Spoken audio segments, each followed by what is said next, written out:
we are a people called by God. Do you see that? We have been called out of this world, out of its moral filth, out of its moral decay. We have been called out of its trivial, the trivial that it does. Playing with marbles, wasting its life until it finally crawls into the grave, no wiser than when it started.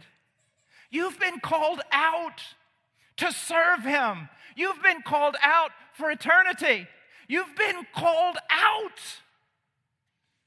So come out. The things in your life that are soiling you, the things in your life that are holding you back, the sins that are besetting you, let them go. You say, well, I'm in a holy church. It doesn't matter if you're in a holy church, if you're not a holy person. You say, I'm in a church that is really, really given to the Great Commission. It doesn't matter if you're not given to the Great Commission. You don't fight this war by proxy. You are so special. You have a place.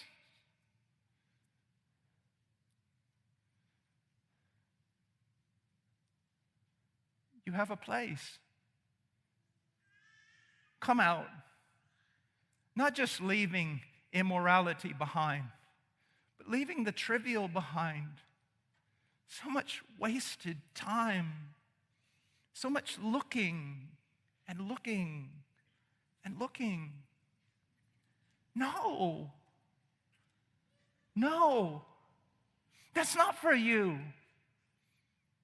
As wine is to be given for those who have no hope, let those things be given to people who have no hope. But you have hope of eternal life and eternal glory and of eternal purpose.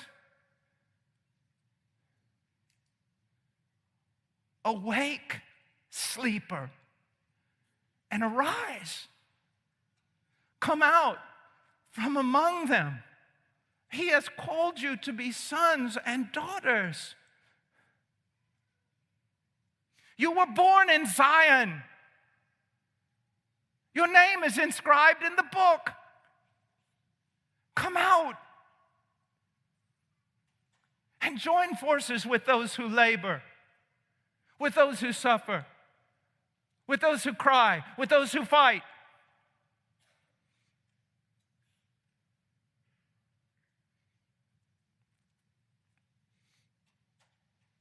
Present your bodies a living and holy sacrifice acceptable to God. Acceptable to God. What do we care about whether or not we're acceptable to this world, this dark, twisted, stinking, filthy world?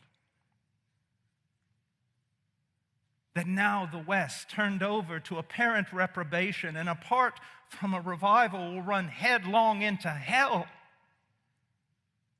What do we care? Let the dead speak to the dead.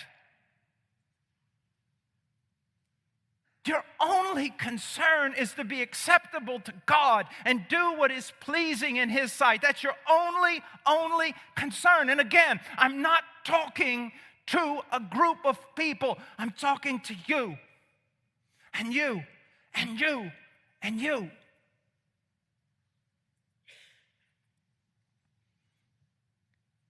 Acceptable to God, which is your spiritual service of worship. The word can also mean rational. I remember one time there was an atheist that had been brought to me by a person who claimed to be a Christian but lived in continuous carnality, wanted me to witness, and I just stopped and I said, you know what, I have more problems with you than I have with the atheist. And they said, how can you say that? I said, because he's consistent. He's immoral.